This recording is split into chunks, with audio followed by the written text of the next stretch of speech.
welcome our next speaker. Our next speaker is a scientist, a psychologist, and a professor at the University of Maryland. Dr. Vanessa Anseloni is also the president and founder of the Spirit Society of Baltimore and the Spiritist Society of Virginia. Vanessa Anseloni is a Spiritist medium, fraternal counselor, and coordinates spiritual treatments and workshops in the United States and worldwide.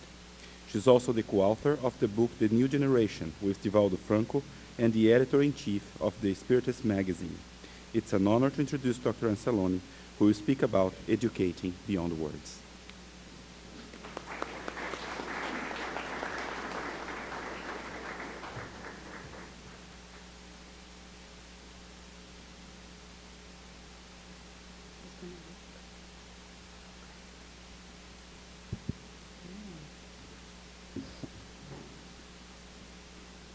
So good afternoon, everyone.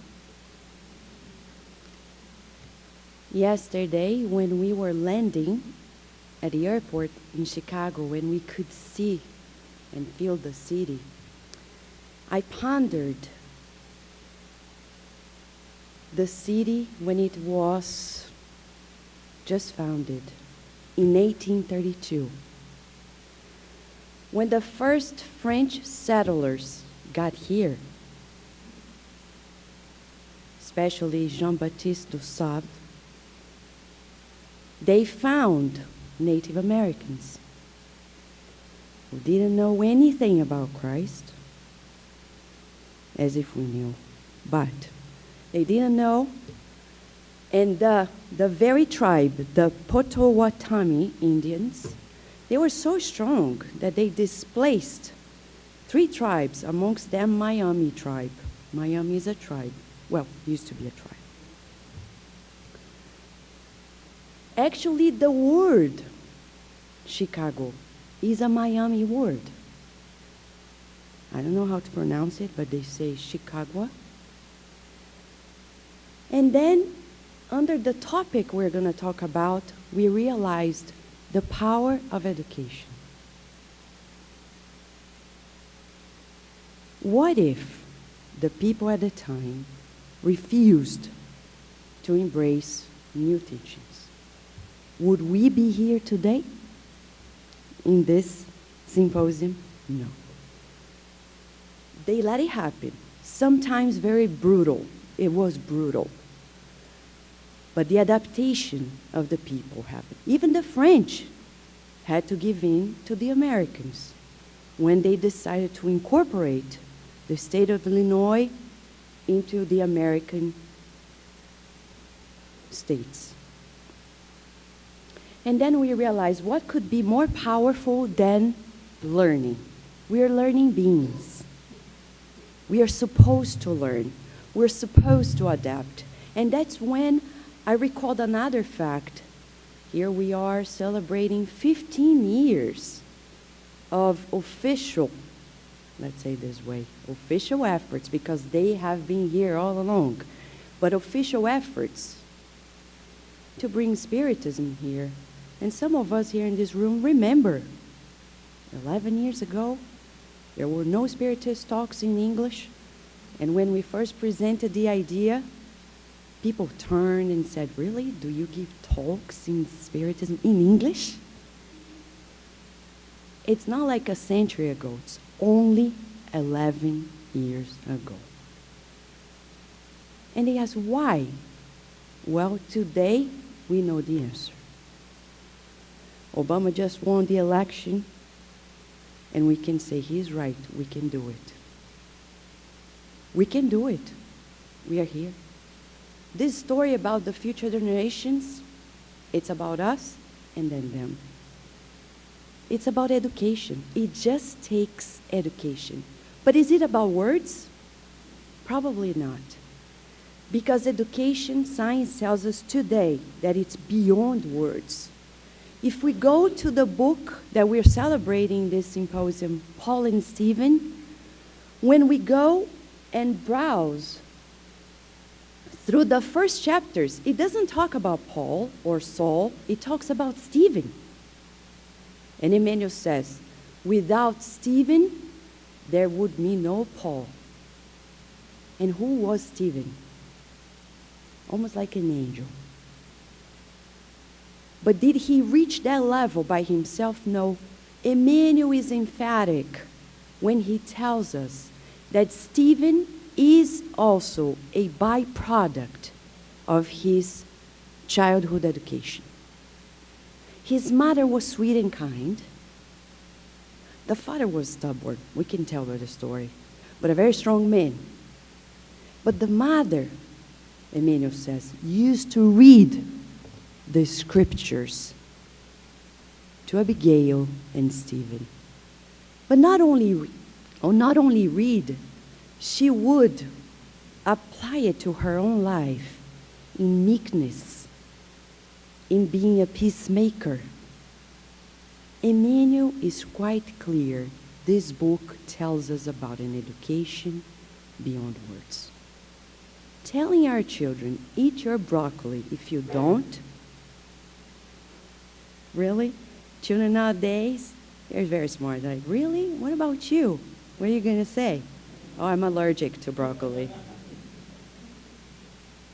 So it's probably reasonable when we go through these teachings and realize the underpinnings of education of the Spirit. We ask, is it possible for us to learn so much in one reincarnation? Because we're deceived by the mirror. We look at ourselves in the mirror every day, and we tend to believe we're the same person. But then we come here and we learn, hey, you have to transform yourself. But you look at yourself in the mirror. The changes of aging are so gradual that probably you only realize when you have a picture of yourself when you're younger. So was it easier for them because they didn't have mirror at the time to transform themselves so radically, like Saul, transforming himself into Paul? Where do we have the validation that it is possible for us to transform ourselves, no matter what people think about us? Mother Teresa wisely said, don't worry if people say this or that or the other about you. At the end of your life, it's between you and God. It doesn't matter. We're the only ones who know. But how do I know I'm capable?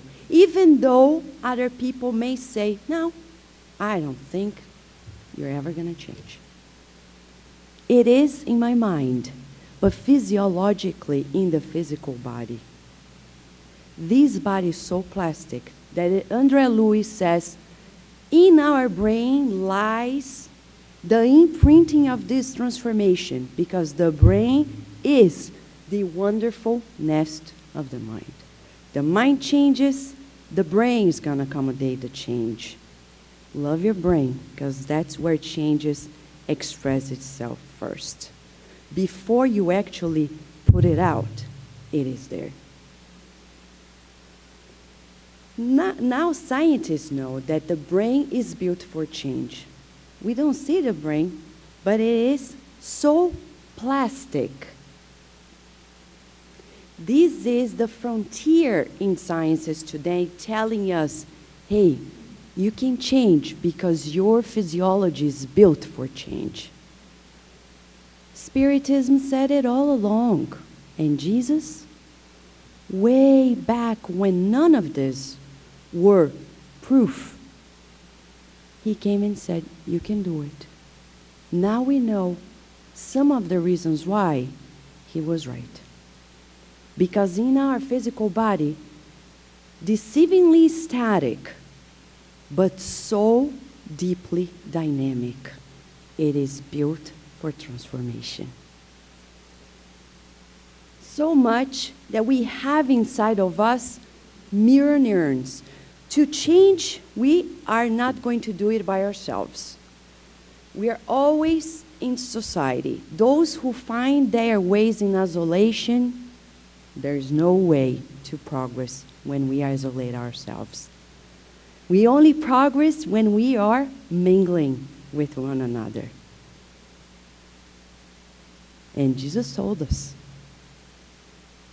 in the famous passages after his passing, when Matthew was missing Jesus so much, he retreated to the top of the mountain to read the scriptures and to fast, hoping that Jesus was going to come and show up and stay with him.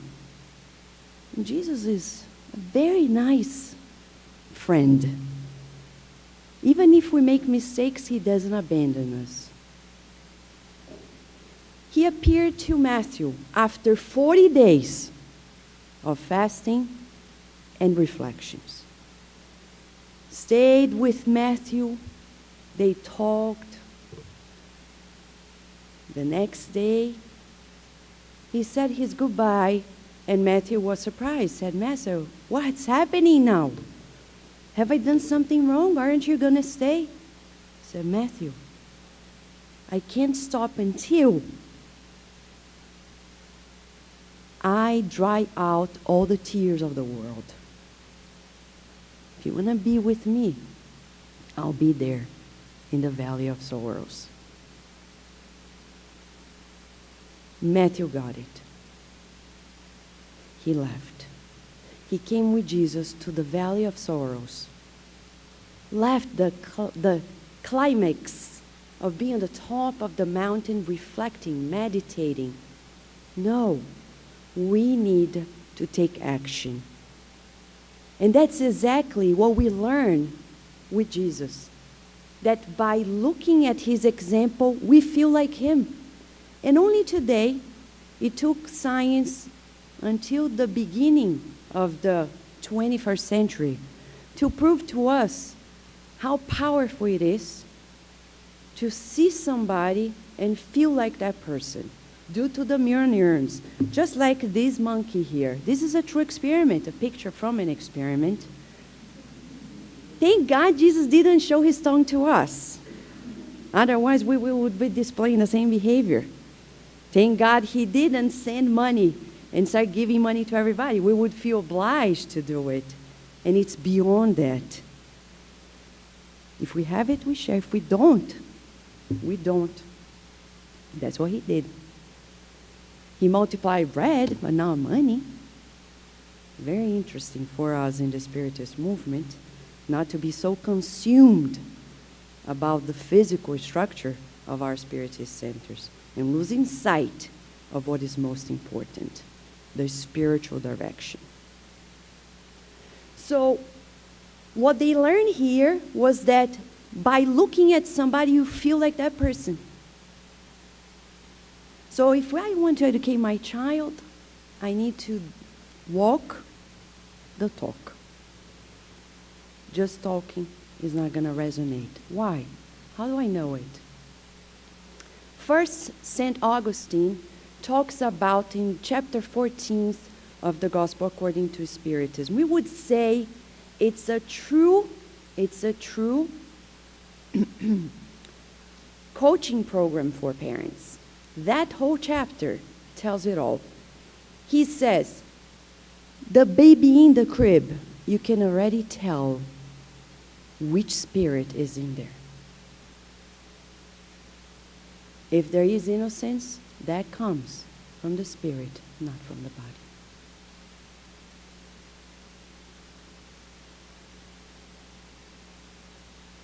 Okay.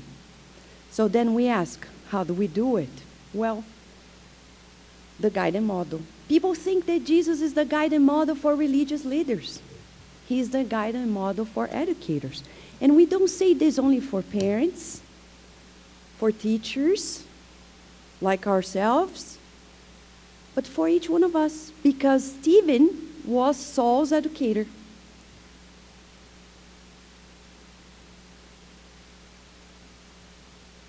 I can be an educator in somebody's life.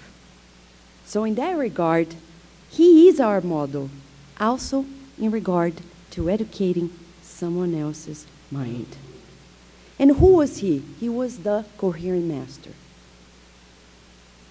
He was not only about words. When you close your eyes and think of Jesus, what comes to your mind?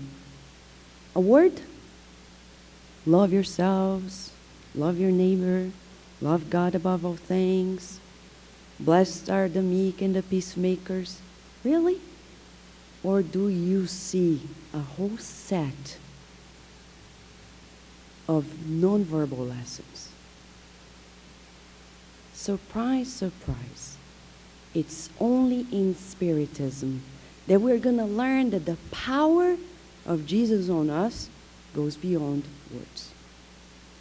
He's coherent, aligning thoughts with feelings, words with actions. He's our model. So much so that in the book Christian Agenda, Andrea Lewis says, a virtue is not a mouth that speaks, but a power that irradiates. It's beyond words. Do we think that we got this far embracing Jesus' invitation because of his words? Or what were the nonverbal lessons of Jesus? If we go to scientific findings today, we're going to get to know, this is current science, 2009. Emotional body language impacts more than words. Today, science knows in this weird and purposely weird pie graph that, if I find where it is, that words only play 7% of a role in somebody else's education. 7%. We're here the whole day. Blah, blah, blah. Blah, blah, blah. Great. 7%.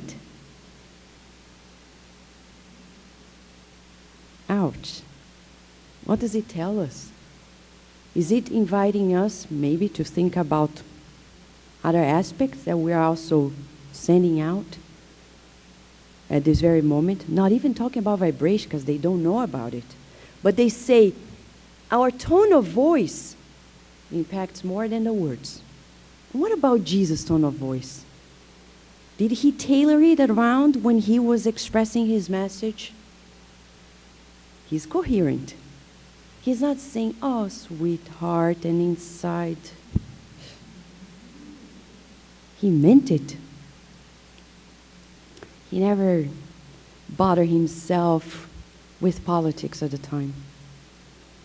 We never heard of Jesus knocking on Caesar's door and say, Caesar, come on, I am the governor here. Is this a joke? I created this planet after billions of years, and what is this, partying all day? Stealing the people's money to party all day long? Are you serious? Of course, he would have said it in Aramaic, but in English we can almost imagine. But he didn't do that. He didn't tap on the shoulders of the ministers of the time, saying, hey, you're great, remember, you're working for God. I came for the sick. I didn't come for the healthy ones, or those who think they're healthy. Thank God, because here we are. If we need him, if he said the trick, people say, you want to see Jesus? Cry.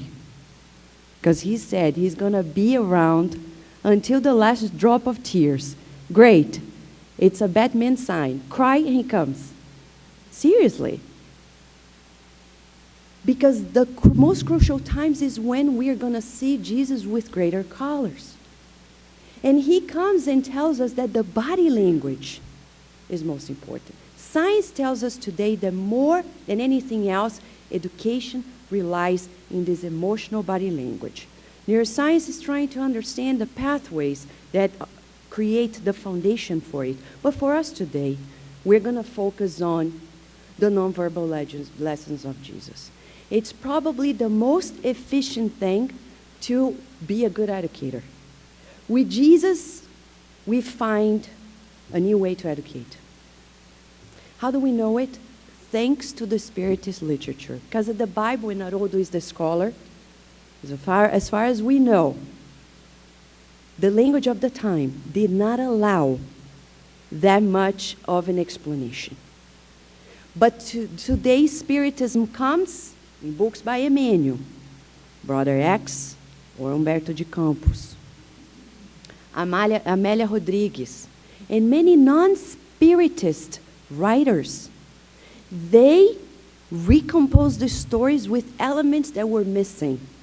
We read the stories and we learn that Jesus actually taught us beyond words. He taught us and keeps teaching us with his facial expressions, with his silence, with his tone of voice, with his posture, with his smile and embrace. It just gets better. He was a smiling master. And I never forget when I came to the United States, my boss at the University of Maryland, he came to me in first months and said, "Vanessa, are you happy?" I said, "Yeah. You know, adaptation, it's hard." "What do you miss?" "I miss the laughter. I miss the jokes we talked at work, because we scientists are humans." And he said, "Vanessa, look, here, we don't smile." "Oh my God, that's terrible." "Really? I do, but I'm serious. But I love smiling. I love being playful." Question, was the master like that? And even more. It's amazing when we did this research throughout these books, we identified the qualities of the smile. They were specific to each situation. And then he teaches us, for example, the posture. First passage, Brother X tells in this book that is not translated yet, but will hopefully very soon. Good news. He tells about the first encounter of Jesus with us. He doesn't get into the temple convention. He doesn't walk the conventional pathway. He is free of conventions. And he's telling us, free yourself. It's not about convention. He sits by the steps. And Brother X describes, they look, the ministers who were outside chatting on a lower level, they look at him, they feel attracted to that noble and simple posture of that pilgrim that had an exquisite beauty. They approach him and they ask that very question that we have been hearing all along when we study this. "Hey, you Galilean, what do you do in the city?" We're talking about Jerusalem. And he smiles first, says Brother X. Quite amazing, because the impact of that sarcasm doesn't put him down. He smiles. And with nobility and simplicity and modesty, he says, in a tone of voice of modesty, he says, "I came here to search for the kingdom of God." And then the minister sarcastically replies, "You? How so? We're just taking shortcuts here." And he answers, "Well, the kingdom of God is the divine work in the hearts of each person." He's telling to the man, into your heart. I came here for you. He didn't understand. As Haroldo said in one of his talks in these days he was with us in Pennsylvania, Maryland, and Virginia, he said, how many people keep looking at other people, sometimes in their own projection, or of them in the past, and they forget about looking at them in the present. He couldn't see Jesus, because Jesus was saying, I came here for you. He didn't get it. He didn't care. But this is Jesus talking beyond the words. He was saying this in a tone of modesty, in a posture that was noble and simple. Quite interesting, throughout this book, we're going to find the classification of his posture as being consoling at times, elegant at other times, noble and simple, unforgettable, charismatic. Oh, Brother X is helping us picture Jesus, a different one. Probably one we've never observed. One that actually gives us the silence to avoid trifling. Or he's quiet in reflection. So interesting. He's telling us there is no need to encounter with people and be argumentative and talking all the time. People would ask him questions. He would pause first. Or as if when you go to the book Jesus in the Home, which is in English, by the Spiritist Lucius, he described Jesus being questioned by the disciples and replying after a pause, or giving educational pauses in between teachings. Do we do this with our kids? We are always like, sit down, stand up, go here. No, don't do this, do that. Hey, breathe. Parent, teacher, come on. Or to our colleagues, because we're educators of one another, pause. Modulate the tone of voice. Coherence. The best part of Jesus is the smile. It's hard to find a smiling Jesus that is decent on the internet.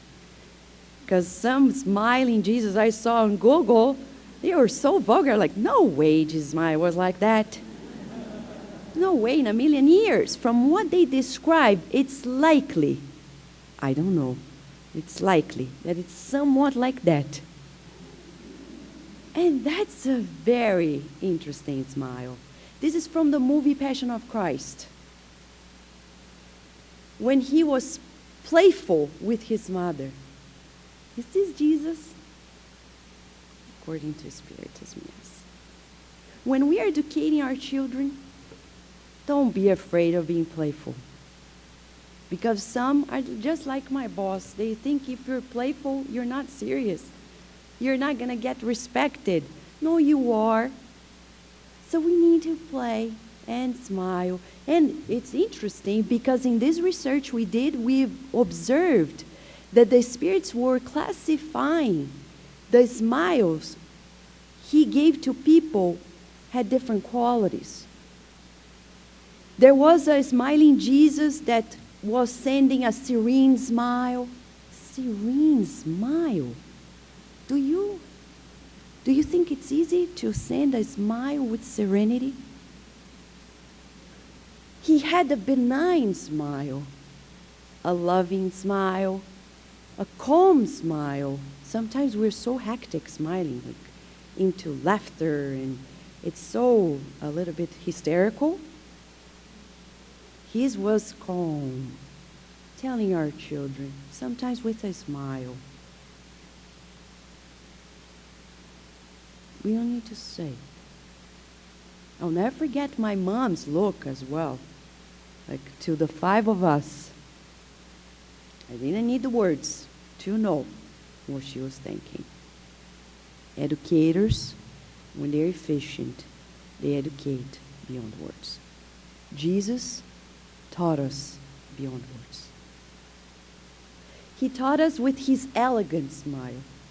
We need a school on spiritual etiquette, because this is about spiritual etiquette. One that has coherence in the heart. A sincere smile. We need sincere smiles in our society today. Because often we smile just to defend ourselves and, hey, I'm your friend, good. But it's not sincere. A friendly smile. He always called everybody friend. But the best of Jesus is actually when he teaches us about the most efficient therapy or educational tool in our lives. For families, it's the most efficient. He was an embracing doctor, an embracing friend. His embrace was tender was loving and meek. When Zacchaeus, this is interesting, when Zacchaeus was at the tree and Jesus passed by and said, Zacchaeus, climb down. I'm going to go to visit your house. Brother X describes it's a funny scene. I wish we could have a movie on it one day. He climbs down, arm in arm with Jesus. He talks and talks and talks, and Jesus listens and listens and listens all the way to his home. And the disciples like, what is it? Like, Zacchaeus? He's probably like the Donald Trump. Nothing wrong about it, but just the power, the financial power. I mean, like, what? No way. And if it's not enough, after spending some time in Zacchaeus' home, sharing a meal, Zacchaeus saying, Master, I'm going to give this and that and the other. He says, blessed are you, for you are awake. And hugged Zacchaeus. He hugged Zacchaeus. Maybe that's why he was crucified. A hugging master? We're not used to that, are we? Imagine at the time. He was loving in action beyond the words. How often do we embrace our children?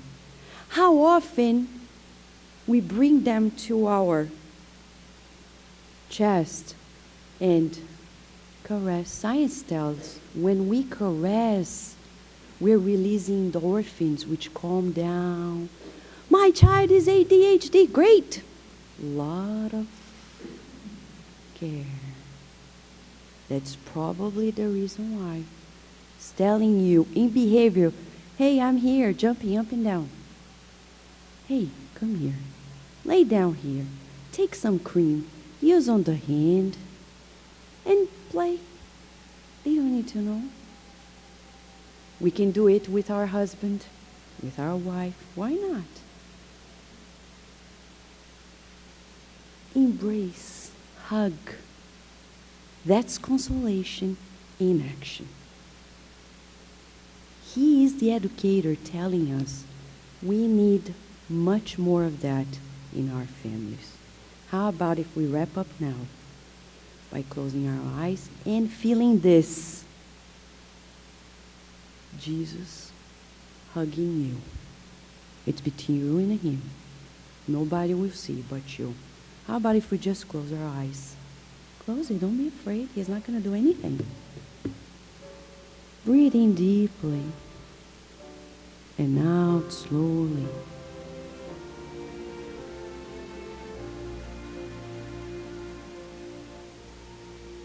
Visualize the loving and kind Jesus in front of you.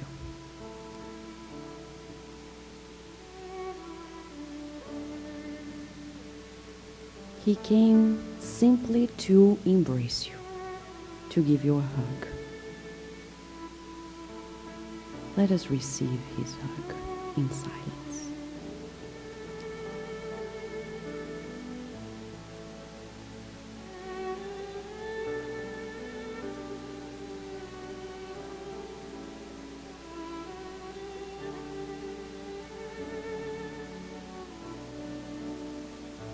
Thank you, Jesus.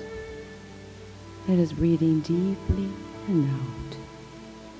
And keep in mind that this hug is just a thought away. Thank you.